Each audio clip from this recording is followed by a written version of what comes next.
Today, as promised, I am going to film an instruction video on how to use and thread a serger. Different kinds of stitches that you can use and tools that you should have handy for. It's just a regular 4-thread serger with an adjustable serger width, 2 needles, and a blade. So this does cut. That was important to me because that's kind of the whole point of a serger. So yeah, that's it. We're gonna go over this. It's gonna take a little bit longer because there's 4 threads as opposed to the one in the bobbin on the other one. But hopefully this works for you and you understand how important a serger is. And they're really not that expensive. I cannot remember, of course, how expensive this was, but you can buy them, I think, at like Walmart, Joann's, probably Hobby Lobby. I'm blanking on another sewing store, or just online. I want to say like $200 you could get one. But just make sure it has a blade, because the first one I bought did not have a blade. I didn't realize that was even a thing. But you want a blade because that cleans the edge of the fabric as it wraps it, so it really makes sure that it's secure and not going to fray apart on you. Because when you're making clothing, whether it be for yourself or for someone else, making something totally from scratch with muslin first, or in the fabric with the upcycling that we're working on, you just want it to hold up, and it'll hold up a lot better if it has a serged edge, a clean cut serged edge. Then you can throw it in the washing machine and wash it like normal clothes, and that's really what people want, right? So that's a serger, and let's get started. Okay, here we are as I bang the table and shake everything. This is the Singer Finishing Touch serger with a differential feed. There is a blade here to cut. You can not use the blade if you don't want to cut. You just pull this out and twist the blade up and it's out of the way. So that's just for serging the edges, but honestly you want to cut more times than not. It just cleans the edge as it serges it. So any loose threads or fraying can get cut off and it can be clean, and that's the best way to preserve the fabric and the garment. So some things that you need for threading. Now, I am not one to need a needle threader. I honestly find it embarrassing to say that I ever do. But for a serger, it's pretty difficult. You really need like a needle threader and tweezers. And these aren't even the best kind of tweezers. The best kind of tweezers for a serger have like the curved tip. So it would come to like a right angle almost after this, because I don't know how well you can see that. There are a lot of teeny tiny places behind things that you have to get a thread. And as much as I'd like to say once you thread it, it's good, that's just not true. You're going to lose threads and you're going to have to rethread it frequently. And it's a pain in the butt. Now also, what you really need, and I don't have here, is canned air. You can generally get it anywhere that office supplies are sold. Even like Walmart or Target or anything like that. You can get a can of canned air. And that's really like the best way to clean these things. I don't have that right now, so I have this little brush. But you want to like, it'll get a lot of dust in here because you're cutting fabric. And loose fuzzies and stuff will get in the machine, and that's not the best thing. So you're going to want canned air and a little brush to clean that out as frequently as possible. Teeny tiny screwdriver.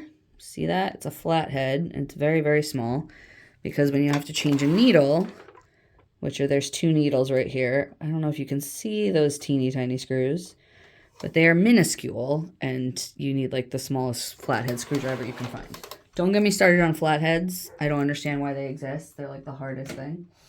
I think everything should be a Phillips head. But anyway, so I put the needles in and it works. So to start with, just in case anyone doesn't actually know what a serger does, I will serge something and show you. Here, I'll use this. This one I didn't use for test strips. So whatever you want to cut off.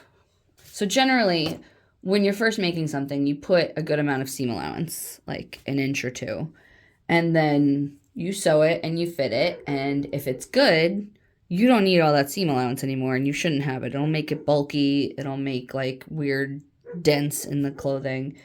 So you can go through and serge all your edges close. So one presser foot is about 1/2 inch, and that's perfect as long as the garment fits and you know you're not going to have to let it out.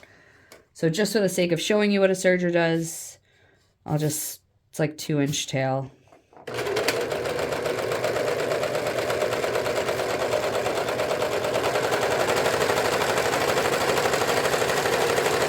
And of course it didn't work. Oh, let's see. My needle unthread. That's the most typical problem.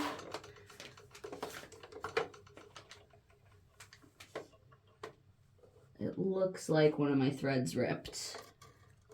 This has been in my attic for a few years, so some of this thread might not actually be good anymore. Let's see. I see you. Yep. This is the most often problem, that this hook right here unthreads. It's so funny because I was just testing it when I put the new needle in right before I started filming, and it was fine. So let's see, which one is that? That's this one. So this one, I'm gonna pull that thread out. Which thread are you?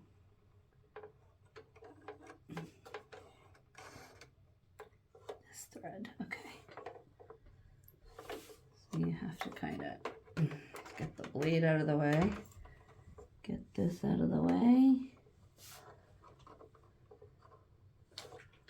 This is when you need your tweezers.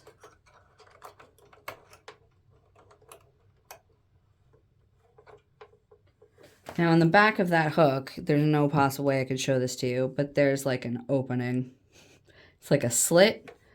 And so that has to get in there from behind. So the thread goes behind the hook, falls into the slit, and then comes forward and has to go through this hole.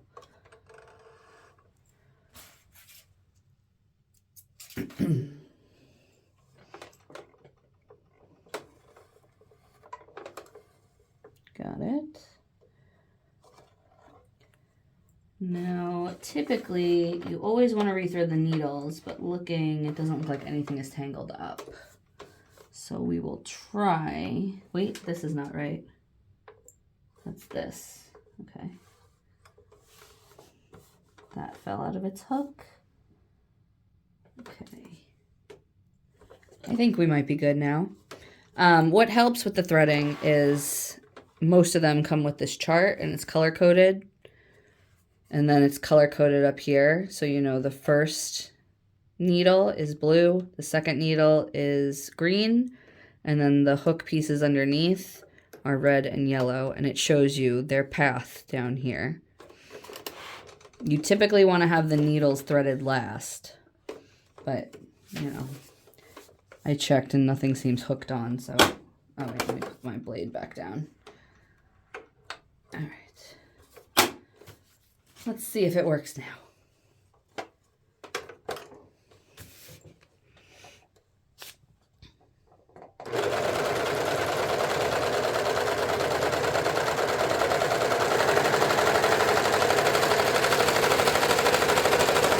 There you go. See that? I'll cut it and bring it closer, but this got cut off. And then we have this finished serge edge. That's the bottom. So I don't know if you can see, there's one needle line here and the second needle line there. Now there are other stitches you can do, which I might as well show you. I will unthread this outside needle.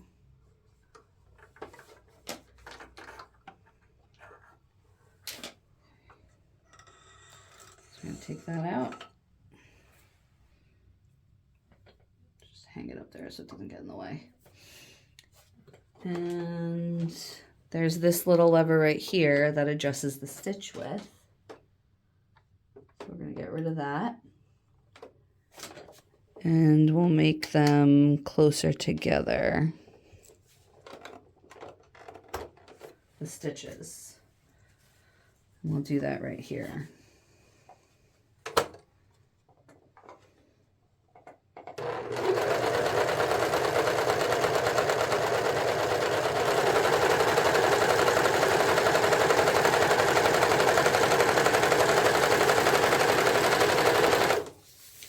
Now this would take some tweaking. You'd have to do a bunch of samples and keep making adjustments to get it right. But it's like that. So this was the original, and this is the smaller one with one needle. So this is what you actually use, but I need to get the stitches close together. But this is what you would use on a really thin fabric, like a sheer chiffon, if you're going to finish the edge with a teeny tiny little thread. So that's what this is.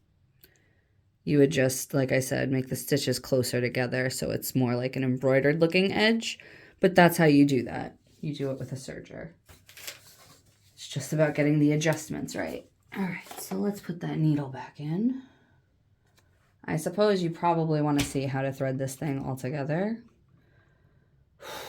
It stresses me out a little, I'm not gonna lie.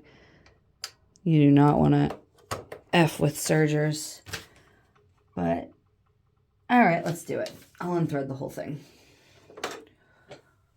So this is a 4-thread serger. There are industrial sergers that are 5 threads.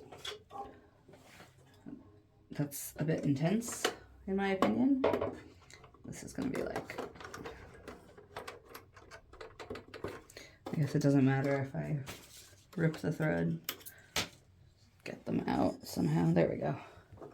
Okay.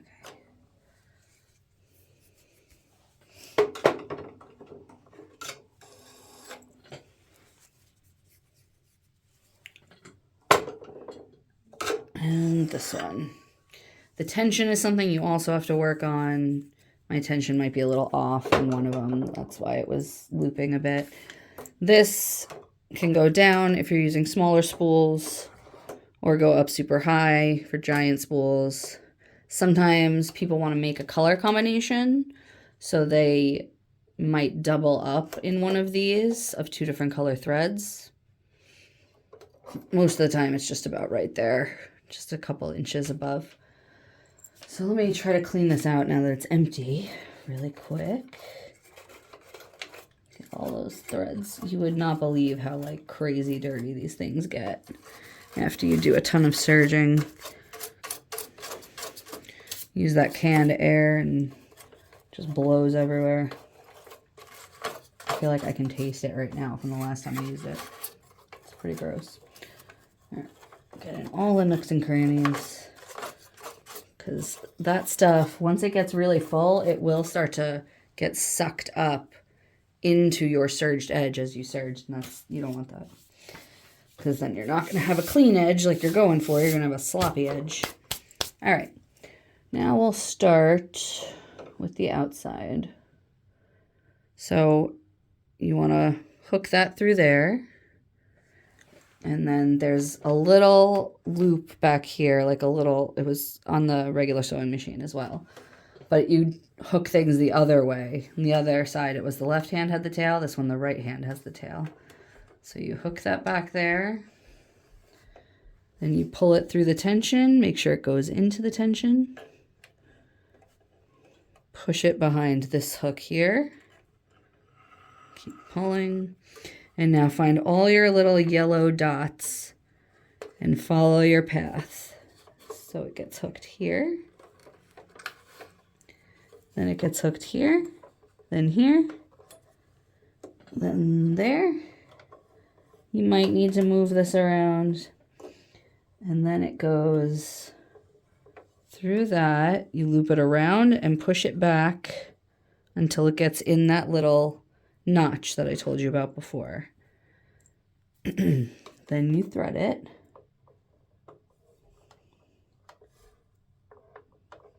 which is hard because it's pushed almost right up against another piece of metal. So it kind of gets pushed back at you sometimes. Needs a trim.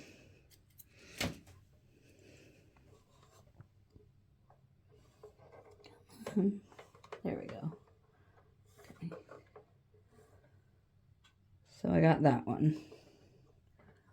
Gotta reach through there. This would have been easier if I had picked my blade up, but whatever. And then it goes around a hook that the next thread goes into, as I just messed with my tension. Oh, that's like popped out. That's not good. All right, I'll have to futz with that. That might be what the problem was before, if that ring popped off.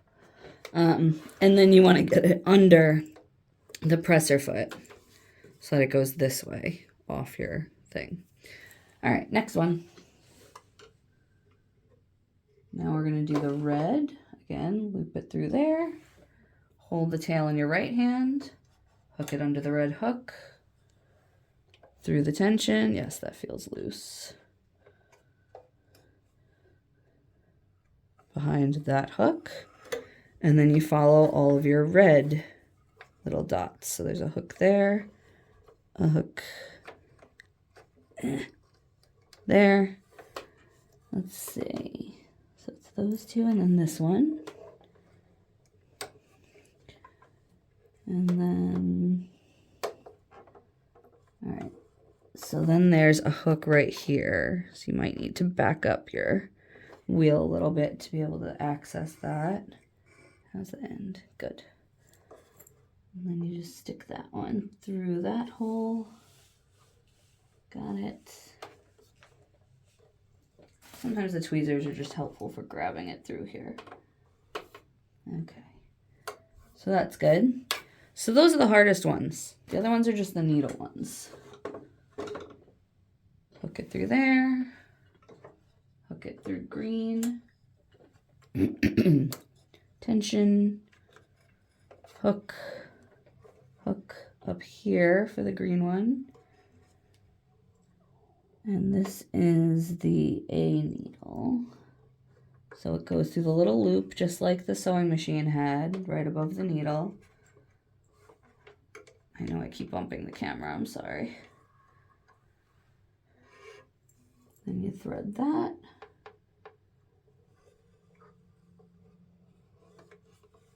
Got it. Under the presser foot. Oh, it wrapped around the other needle. Hold on. Got it. Okay. And then the first one. Loop. Hook. Tension. They both go through this hook together. There's a fuzzy. Then through the blue. Through the needle loop. And then, oh, that feels tight. This one needs a little clip. And then thread it through the needle.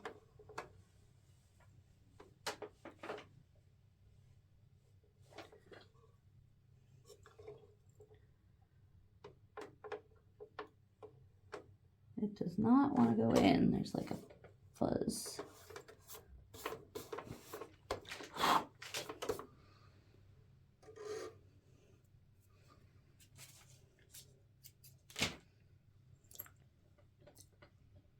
I'm going to do the thing we're not supposed to do since COVID, and I'm licked my thread. And that worked. Okay. I know you're not supposed to lick anything. Pull it all through. That all looks nice. And my tension might still be weird, but I'll try this out anyway. Let's put it back to a wide stitch.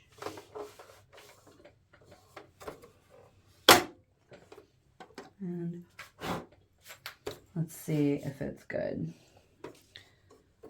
Press your foot down. I forget to do that sometimes with sergers and then wonder why it's not working.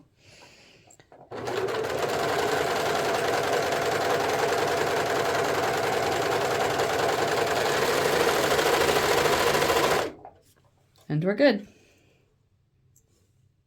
It actually looks fine, the tensions. This was probably the problem, that it popped off.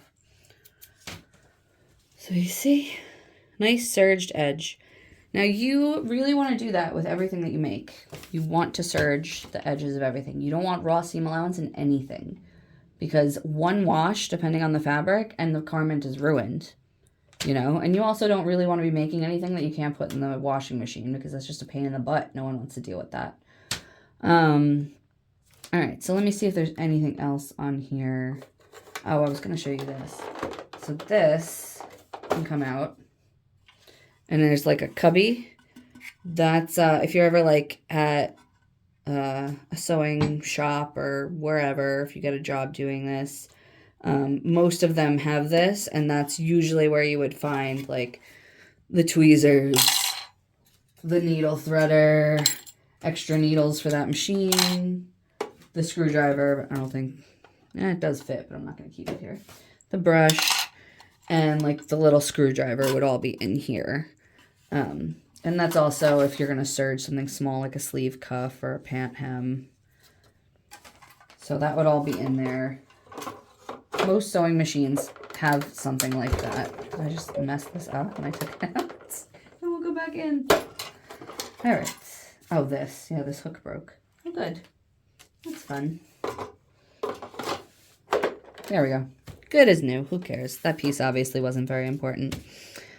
Okay, so these are the tensions. If something is looping and you've triple checked that everything is threaded properly, you want to figure out which thread is looping weird, and then you adjust the tension accordingly. Over here, so I don't know if you can see right here, there's this lever. So at the bottom on the plate, oh, no, you really can't see it. There's no way to see that. Is there a way to get the presser foot out of here? No, not on this. I think on industrial machines you can move the presser foot away. But there's two little pieces of metal, like a fork. And that's what the thread gets wrapped around. So this thing here adjusts how wide that is. And when you push it all the way this way, one of the fork tongues disappears altogether. And that's how you do the little purled edge. Push it that way, it's the widest that it'll be. This I believe is the stitch length. This is the frequency. I could have those backwards. This one feels loose, like it got messed up. All right. Typically that'll go on a 2, that'll be at 1. That's usually where you want to leave it. If you're trying different stitches out, you can mess around and see what works. Some makes the stitches like more concentrated. I think when you do that and you make this smaller, that's how you get like a more purled edge. But for your average thing, you go to 1 on that and 2 or 3 on that. So that's pretty much it for the serger. Changing the needles, like I said, you just need like the smallest flathead screwdriver you can find. You typically want a smaller needle unless you're serging something really thick. So that's it for the serger. If you have any more questions, feel free to let me know. Thank you. Good luck.